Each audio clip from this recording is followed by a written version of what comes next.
Oh, so got a point to make, and it's fairly basic. Is that God, as we believe, isn't the ultimate be all and end all of everything. We think in terms of Genesis on the first day, blah blah blah blah blah blah blah blah blah. Okay, so that's the Judeo-Christian paradigm of God being the be all and end all of everything. So about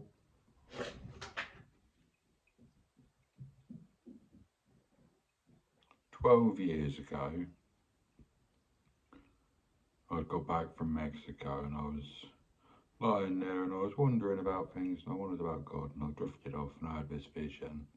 And God is like a triangle in this vision and it's on the stage and we're all in the crowd and we're all connected by these filaments that go from us to God and we get energy from it, and it's kind of like the main performance and it's connecting all the people through heart filaments. And that was the vision, and that was kind of cool. So that was my first idea for myself of what God actually is. Triptych, triangle, right?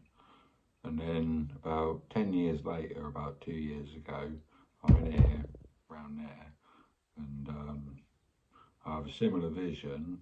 Can't remember it now, not so vivid.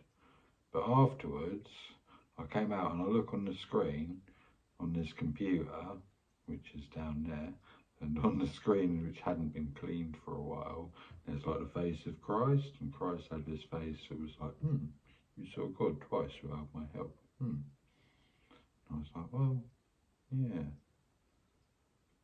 And so I put all that together, and this was already after the 7th of November 2020, where for the first time at Brighton Beach on a COVID protest day, I'd gone down and I'd smoked a couple of pipes. I'd done the Archangel meditation with Aleph at the beach on the sunset, projected Aleph into the sun, Archangels, intelligence. They made appear Magoo, which is like a structure with a head at the top and angels all around it, but are all these beings fused into one being. Now, and so that's Magoo. And that's what I saw. And when I saw it, it was like, well, this is the ultimate be all and end all of everything. This is more than God. So that was 2 years before my second vision of God, when Christ appeared and he was like, you saw God twice, without me. And I was like, well, Judeo-Christianity, God, Christ, not that impressive. Magoo, wow.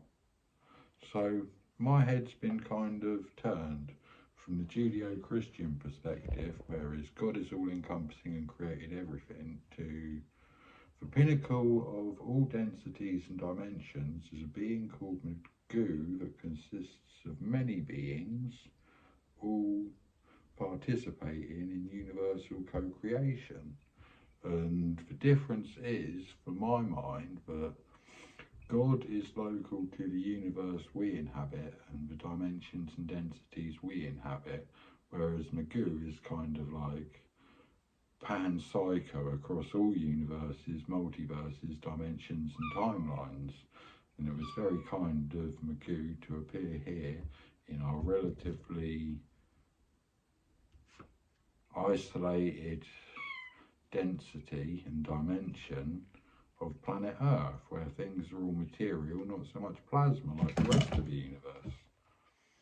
So we're the densest of all densities down here. It couldn't, oh, why have you done that? It couldn't be anything, I could have done something to prevent that. So anyway, now.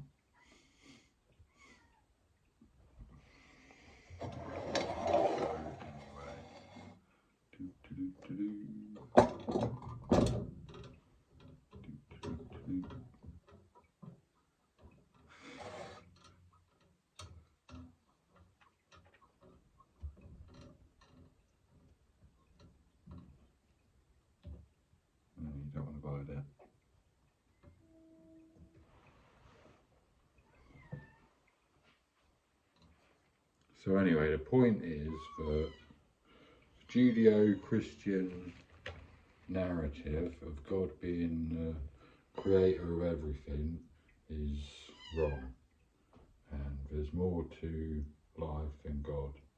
God exists as a creation itself because of Adam. So monotheism and polytheism.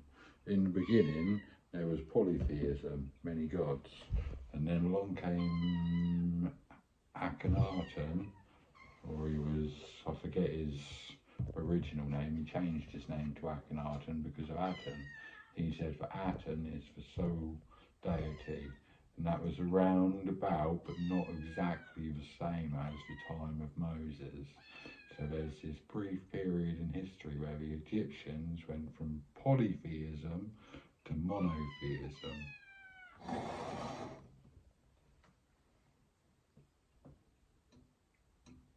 All one God, many gods.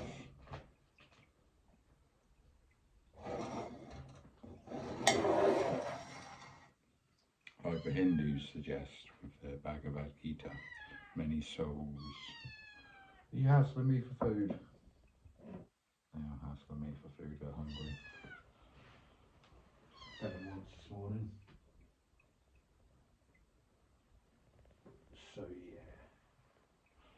What we're going to do is point out that Adonism came along, and then Moses fled from Egypt with this cult of Aten, turned it into Adonai, which is pretty similar to Adonai. And then there's Yahweh as well. Don't know where he comes into it, or maybe he was like hanging out with the Egyptians and just thought, yeah, I'll go with this tribe. They seem pretty cool. Anyway, we don't know the whole ins and the outs. So what we're trying to get to is that polytheism is more correct and monotheism is kind of a psyop, because the god of monotheism is a creation. This thing that I saw, this triangle, I don't think it was the creator of the universe. I think it was itself created by the Egyptians and then called Aten, and then made a brief religion for their cult to take over the world and politics with monotheism, which is a pervasive belief that enabled the Egyptians to control everyone's minds, which is what it's all about. Which is why you don't believe the Holy Scriptures, because it's all about mind control. The Holy Scriptures are the most pervasive forms of mind control. And so with the pervasive belief that God is good, we have to say, hang on a minute, if he's really that good, how come he's letting all these people be mind controlled by religion? Occasionally a prophet comes along and they're like, blah, blah, blah, blah, blah, and everyone's like, yeah, sweet. And then it gets turned into a religion and it's like, blah, blah, blah, blah, blah, and everyone's like, oh, no, not so cool, man. But we'll do it anyway. And that's kind of how it goes. So that's what kind of God has allowed and all that. And in my life, I've been one of these people who's like, yeah, God this, God that, blah, blah, blah, blah, blah, do it for God. None shall escape the judgment in this time. But then that's a song, and that gets from Johnny Clark.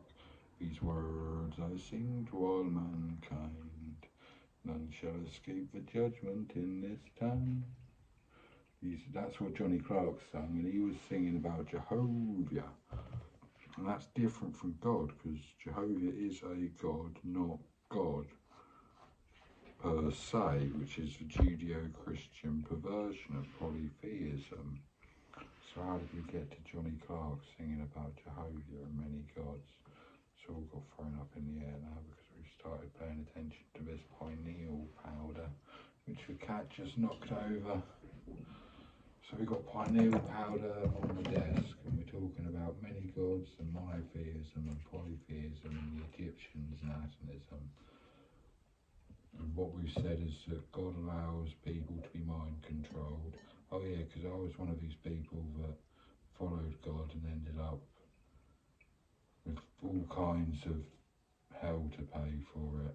But my kind of logical consequence of all that I've been through is that, yeah, God exists, but it's not that good. Because if you do like everything for God, then all hell breaks loose, and you don't get any respect for it. Like, there's no respect in God, because ultimately what everyone who believes in God ends up as a slave. So God is like the main slave master, and if you believe in God, you're going to end up as the ultimate creator and be all and end all of everything. You're going to end up a slave. Whereas if you find out about Magoo, then you're going to end up ascending. And so we've got to get out of this paradigm that God is the be all and end all of everything, and get into the density paradigm that says if you experiment with opening your pineal gland, you can witness things that make you see for yourself what there is and what can be.